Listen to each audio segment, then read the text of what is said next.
I mean, what I'm trying to say is کہ اب corona virus جو ہے at the moment it's here to stay. This is going to be the new normal. تو کیا آپ لوگ پہلے سیشن میں بیٹھ کے یہ فیصلہ کریں گے یا یہ کنسیڈر بھی کریں گے کہ کوئی تبدیلی آپ کے جو پارلیمنٹ بلانے کا طریقہ ہے اور پارلیمنٹ کنڈکٹ کرنے کا طریقہ ہے، کوئی رولز آف بزنس میں کوئی تبدیلی، یا صرف سوشل ڈسٹینسنگ سے ہی وہ کر کے ہر ممبر اپنی حیثیت کے اندر یا خود احتیاط کر کے اسی طرح ہوگا، یا آپ کچھ یہ کنسیڈر بھی کریں گے کہ پارلیمنٹ کو تبدیلی کرنی چاہیے یا کوئی رولز میں چینج کی ضرورت ہے؟ جی، پارلیمان قومی اسمبلی میں تو ہم نے جو اس کے اوپر تحقیق کی ہے، کوئی اتنی ضرورت نہیں ہے تبدیلی کی، کیونکہ اسپیکر صاحب پوری طرح ان کو یہ اتھارٹی حاصل ہے کہ وہ گیلریز کو بھی استعمال کر سکیں پارلیمان کے استعمال کے لیے، اور ویسے بھی چونکہ اب کرونا وائرس ہے تو گیلریوں میں تو جو پبلک ہے یا دوسرے ڈگنیٹریز ہیں ان کو بلایا نہیں جائے گا سوشل ڈسٹینسنگ کی وجہ سے، تو وہ وہاں تو ایشو نہیں ہے۔ جو ایک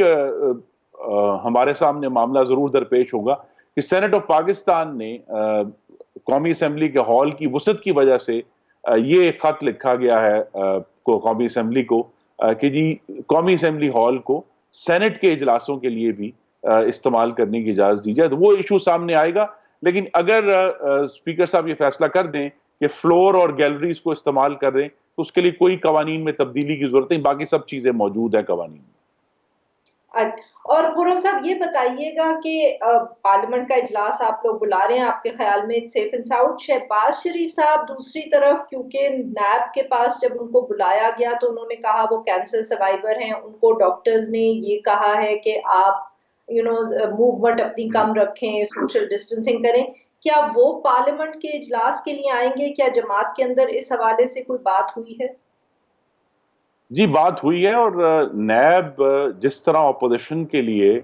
عقوبت خانے کے طور پر استعمال ہوا ہے اس پر ہمارا یقین نہیں ہے کہ وہ کسی بھی طرح شہباز شریف صاحب کی صحت کا خیال رکھیں گے، لیکن مجھے یہ کبھی امید ہے کہ جب ایک دفعہ یہ فیصلہ ہو جائے گا اور پراپر طریقے سے یہ صرف ان جو چیلنج ہے وہ مینجمنٹ کا چیلنج ہے قومی اسمبلی کے لیے کہ کس طرح اس کو جو 6 فٹ کا فاصلہ رکھ کے ممبران کو بٹھانا ہے، تو مجھے امید ہے کہ لیڈر آف دی اپوزیشن ایوان میں تشریف لائیں گے۔ ایوان میں آنا جو ہے وہ ان کا فرض بھی ہے اور پاکستان کے عوام کی انہوں نے ترجمانی بھی کرنی ہے۔ نیب کا معاملہ فرق ہے، آپ کو معلوم ہے آج حافظ نعمان اور ان کے جو کچھ ساتھی جن کے اوپر یہ الزام تھا ان کو آج عدالت نے بری کر دیا، لیکن حافظ نعمان جو اتنے مہینے نیب کی اور پھر بعد میں جیل میں رہے، اس کے ایک ایک گھنٹے کا حساب کون دے گا؟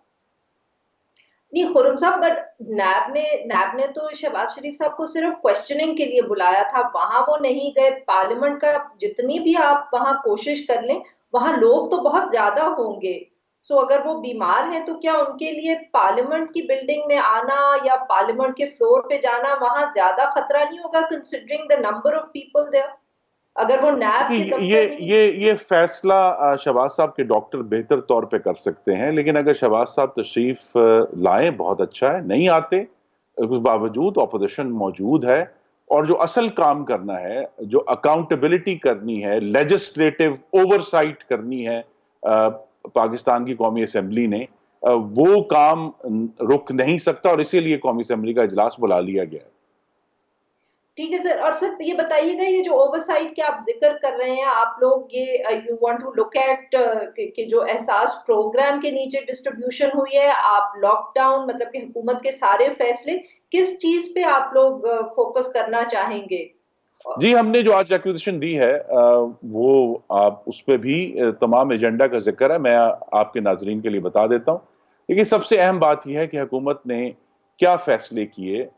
اس کورونا سے بچنے کے لیے، کیونکہ ابھی تک پاکستان کے ڈاکٹروں کی بہت بڑی تعداد کو حفاظتی جو ان کے لباس ہیں وہ مہیا نہیں کر سکی حکومت۔ پاکستان میں جس معیار کی اور مقدار میں ٹیسٹنگ ہونی تھی حکومت اس میں بالکل ناکام رہی ہے۔ ہم یہ جاننا چاہیں گے کہ صرف ان دو معاملات میں حکومت نے کس وقت کیا عمل لیا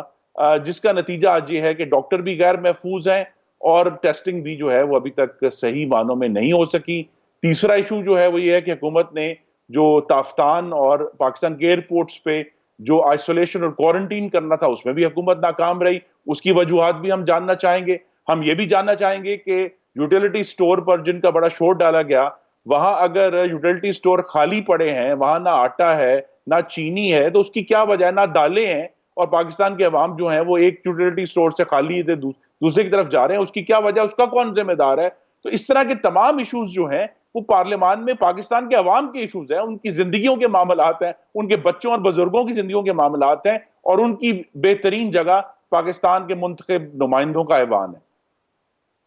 بہت بہت شکریہ خرم صاحب, آپ نے ہم سے بات کی. ناظرین, یہاں پہ چھوٹا سا بریک, اور جب ہم بریک سے واپس آئیں گے تو ہم بات کریں گے جو حکومت نے پبلک کی ہے آئی پی پیز یا پاور سیکٹر کے اوپر رپورٹ, اور اس کے اندر کیا انکشافات ہیں. Stay with us.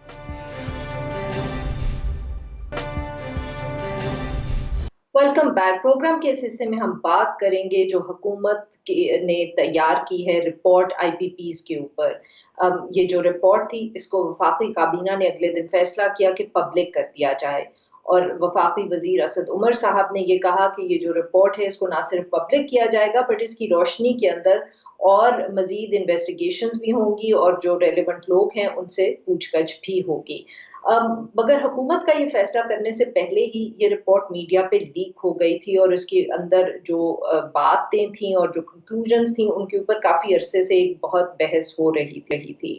Us report میں یہ بتایا گیا ہے کہ 1994 آنورڈز جب بھی کوئی حکومت کی پالیسی آئی ہے پاور پروجیکٹس لگانے کے لیے, اس کے نیچے کن کمپنیز نے یہ پروجیکٹس لگائے, ان کو کس قسم کے معاوضے یا انسینٹیوز دیے گئے, اور اس کے علاوہ بے ضابطگیاں کیا ہوئیں, کس طرح انہوں نے جو اپنے کاسٹ تھے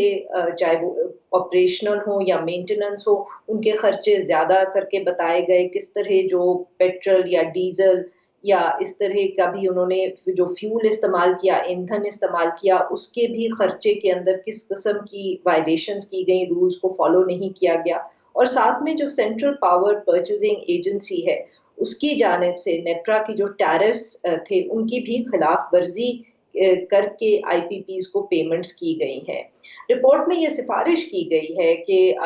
جو یہ ساری بے ضابطگیاں ہیں اور اس کی وجہ سے جو پیمنٹس ہوئی ہیں آئی پی پیز کو, اور ان کا جو ان کی وجہ سے نقصان ہوا ہے, تو اس کو پورا کرنے کے لیے آئی پی پی سے 100 سے زیادہ ارب روپے جو ہیں وہ معاوضے میں وصول کیے جا سکتے ہیں.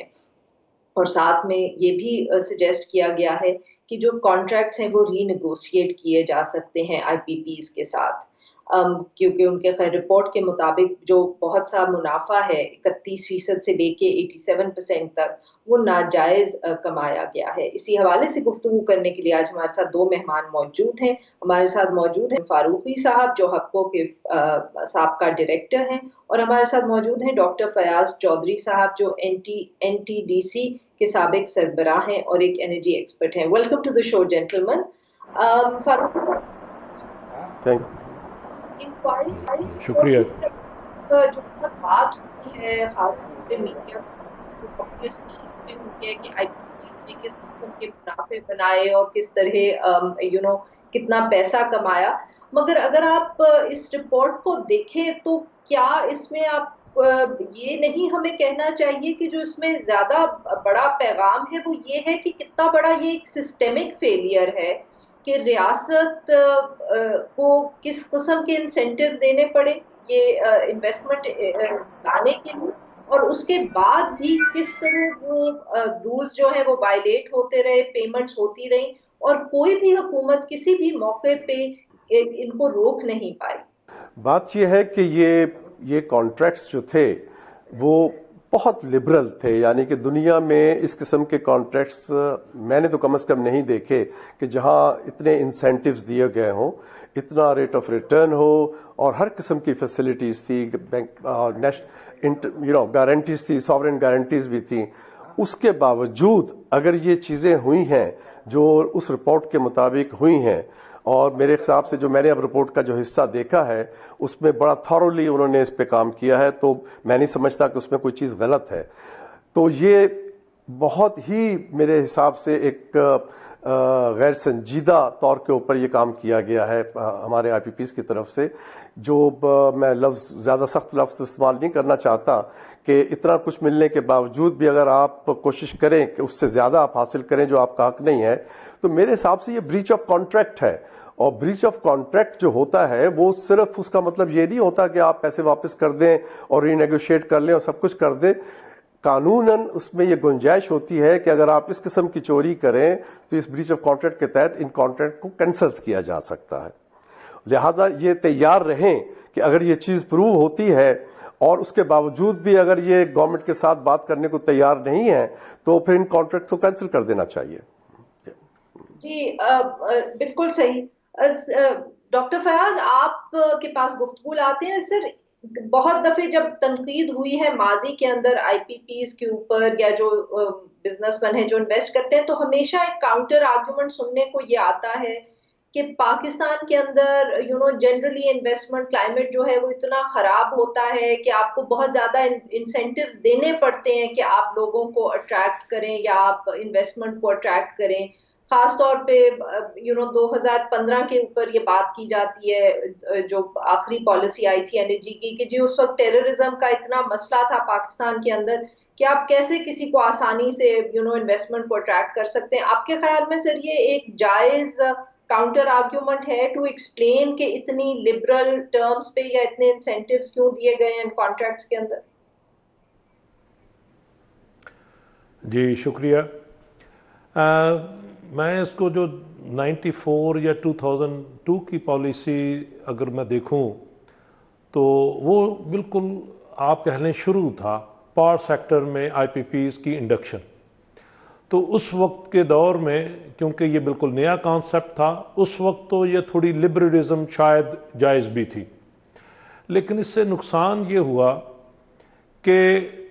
جو ہمیں آپ کہہ لیں کہ وہ قسمت کا بھی تھوڑا اس میں ہاتھ ہے. اوور آل دنیا میں آئل کی پرائسز بہت بڑھ گئیں. اس سے آپ کو یہ ایک بات سمجھ ہونی چاہیے تھوڑی سی کہ ایک فیول کانٹینٹ جو آپ کا ہیٹ ریٹ آپ کہہ لیں کہ ایک خاص آپ فیول استعمال ہوتا ہے ایک یونٹ بجلی بنانے کے لیے، تو اس کا ایک کانٹریکٹڈ ریٹ ہے آپ کے پاور پرچیز ایگریمنٹ میں. تو اگر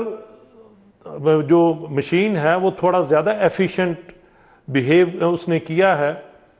اور اس نے ریلیٹیولی فیول تھوڑا کم استعمال کیا ہے جو کانٹریکٹڈ ویلیو ہے، تو یہ سال بعد جب سسٹم آپریٹر یا نیپرا کے طور پہ ایز اے کمپلائنس مانیٹر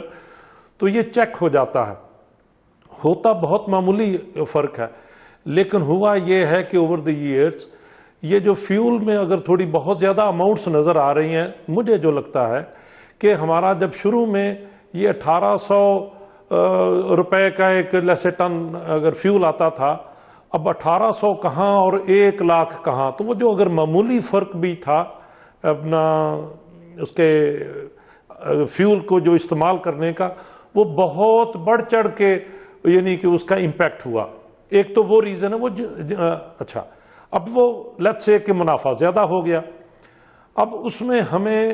2 چیزیں ہیں کہ کانٹریکٹ ان کو کیا پروویژن دیتا ہے اور ایز اے بائر ہمیں کیا پروویژن اس کی ملتی ہے. کیا وہ والنٹریلی اس کو فورگو کرتے جو ان کو ایڈیشنل منافع ہوا؟ کیا ہم نے جب وہ کانٹریکٹ ایگریمنٹ ڈیزائن کیے کیا جو ان کو ریٹ آف ریٹرن دیا گیا تھا اس سے زیادہ اگر وہ ریٹ آف ریٹرن کرے وہ گورنمنٹ کو واپس کریں گے؟ تو ان باتوں پہ میں سمجھتا ہوں کہ ہمارے کانٹریکٹس جو ہیں ممکن ہے ویک ہوں. اس کی 2 بنیادی وجہ ہیں. ایک پہلا تو یہ ہے کہ جو انویسٹر ہے وہ بہت دھیان سے بہت پروفیشنل لوگوں کو انگیج کر کے تو انٹرنیشنل ایکسپرٹس کو ساتھ لا کے تو اپنا کانٹریکٹ ڈیزائن کرتے ہیں. لیکن آن دی ادر ہینڈ جو گورنمنٹ لیول پہ ہو جی سر جو گورنمنٹ لیول پہ ایک بریک لینا ہے، یہاں سے ایک چھوٹا سا break. Well just be back, stay with us.